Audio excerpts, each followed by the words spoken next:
So a little while ago, I made an English lesson where I told 2 jokes. And as I told those jokes, apparently I made a mistake. Me, an English teacher on YouTube, made a mistake while speaking English for the whole world to hear. Let's watch the little segments where I make this apparent mistake. And then I'll explain in a bit why this was a mistake and why it actually wasn't a mistake as well. So the police officer and the man, they put all of the penguins into the back of the pickup truck, and the man leaves to bring them to the zoo. The joke is funny because, of course, the police officer wanted the man to bring the penguins to the zoo because that's where animals like that belong. So when I had the idea for this English lesson, I thought I'll go find a nice location on a nice snowy day.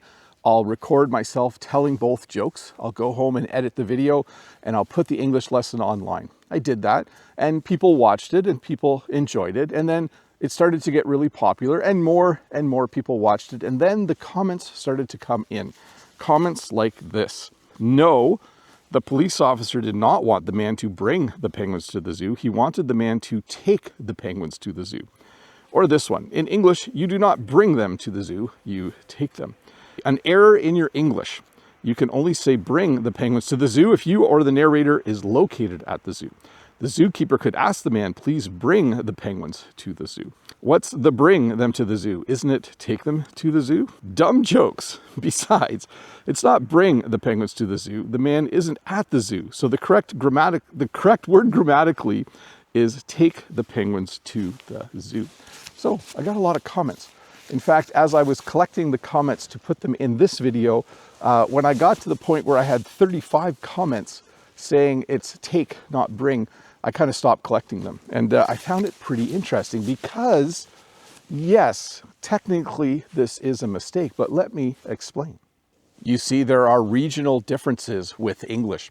If you live in the UK and you heard me tell those jokes, they probably hurt your ears when you heard me use the verb bring instead of the verb take. But if you live in my part of Canada, it would have sounded completely normal. Let me read some of the information I found online for you.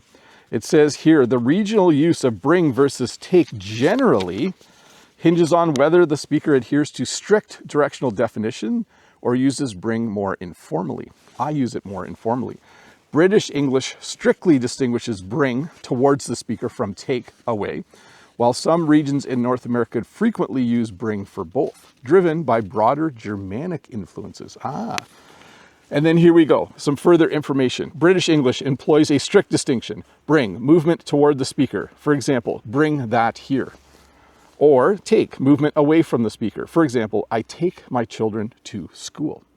But, and here's the fun part, some regional North American English, the US and Canada, bring is used much more frequently, often replacing take, regardless of direction. Isn't that crazy?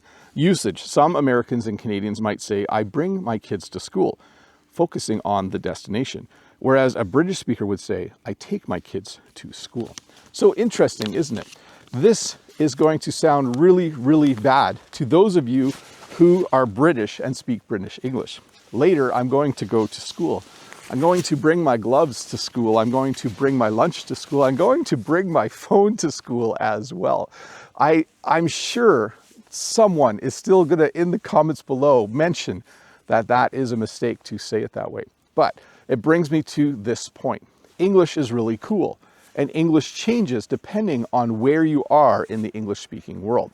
So no, unlike what one commenter said, I don't think I should stop teaching English on YouTube because I use the verb bring instead of the verb take.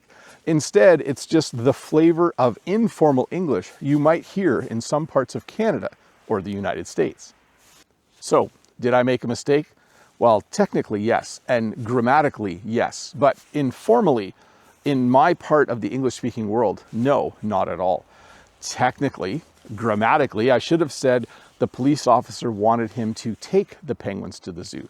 The man was going to take the penguins to the zoo. But in my part of the English-speaking world, if I said, I'm going to bring the penguins to the zoo, it would sound totally normal to the people around me. So who's wrong? Well, I guess there's the technical, grammatical, correct way of saying it, and then the informal way of saying it, which is kind of the beauty of the English language, isn't it? So did I make a mistake? I guess. Should I apologize to all of the people who invented the English language? Probably. I'm sorry that I used the verb to bring instead of the verb to take. But hey, if I told the joke again, I would probably tell it the same way. Anyways, thanks so much for watching this kind of a fun, lighthearted English lesson. I hope you enjoyed it. If this is your first time here, don't forget to click that red subscribe button. Give me a thumbs up and leave a comment below. Maybe you want to leave a comment about the difference between bring and take. And I'll see you next week with another English lesson. Bye.